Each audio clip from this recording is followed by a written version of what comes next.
السلام علیکم ورحمۃ اللہ وبرکاتہ۔ ایک دلچسپ واقعہ ملاحظہ فرمائیں۔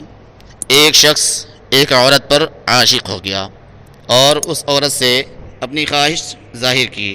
اس عورت نے اس واقعے کی اپنے خاوند کو اطلاع دی۔ اس کا خاوند نیک آدمی تھا۔ اس نے اپنی بیوی سے کہا کہ تم اس سے کہہ دو کہ اگر تم 40 روز تک میرے خاوند کے پیچھے نماز پڑھو گے تو جو تم چاہو گے میں منظور کر لوں گی۔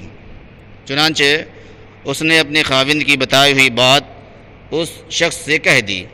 وہ شخص بڑا خوش ہوا۔ اس نے 40 دن تک بلا ناغہ اس کے خاوند کے ساتھ نماز پڑھی۔ جب 40 دن ہو گئے تو عورت نے بلا کر پوچھا، بتاؤ تمہارا مطلب کیا ہے؟ وہ بولا، بس اب مجھے تمہاری کوئی حاجت نہیں، میں نے جو کچھ پا لیا ہے اس کے ہوتے ہوئے اب میری کوئی بری خواہش باقی نہیں رہی۔ عورت نے یہ سارا قصہ خاوند سے کہا تو وہ بولا، نماز کے متعلق ارشاد حق ہے کہ ان الصلاۃ تنہی عن الفحشاء والمنکر، نماز بری باتوں سے روکتی ہے اور میں نے یہ اس کا علاج کیا ہے۔ اس سے سبق حاصل یہ ہوتا ہے کہ نماز بڑی برکتوں کی چیز ہے اور نماز بری باتوں سے روکتی ہے۔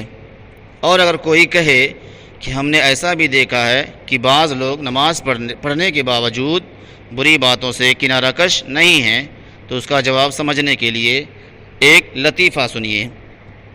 ایک بھکاری نے ایک رئیس سے ایک بھینس طلب کی۔ رئیس نے کہا، میاں بھکاری، تم 40 روز نماز پڑھتے رہو اور 40 دن پورے ہو جائیں تو مجھ سے بھینس لے جانا۔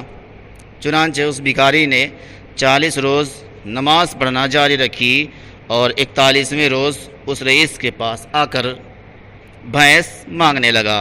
رئیس نے جواب دیا، میاں اپنا راستہ ناپو، کیسی بھینس؟ میں نے تو تمہیں نماز کی عادت ڈالنے کے لیے یہ بات کہی تھی۔ بھکاری نے کہا، اچھا اگر یہی بات ہے تو جائیے، میں نے بھی 40 روز ساری نمازیں بے وضو ہی پڑھی ہیں۔ معلوم ہوا کہ اس کی نماز ہی نہ تھی۔ نماز وہی ہے جو اپنی شرائط و ارکان کے ساتھ پڑھی جائے اور خشوع اور خضوع سے ادا کی جائے۔ ایسی نماز یقیناً بری باتوں سے روک دیتی ہے، اور اگر کسی نماز سے اس کا فائدہ مرتب نہ ہو تو یہ نماز کا قصور نہیں بلکہ طریقے ادا کا قصور ہے۔ ایک مثال اور سنیے۔ حکیم صاحب نے ایک شخص کو بتایا کہ آپ ہر روز صبح 10 بادام کھا لیا کرو، اس سے تمہاری کمزوری کی تمام شکایتیں دور ہو جائیں گی۔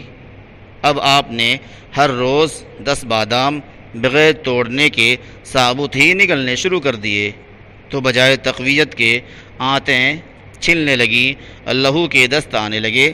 تو فرمائیے، یہ حکیم صاحب یا باداموں کا قصور ہے یا خود آپ کے طریقے استعمال کا قصور ہے؟ نماز کو پورے خشوع خضوع اور اس کے جملہ شرائط و ارکان کے ساتھ ادا کیجئے، پھر دیکھیے اس کے کس قدر فوائد ہیں۔ السلام علیکم ورحمۃ اللہ وبرکاتہ۔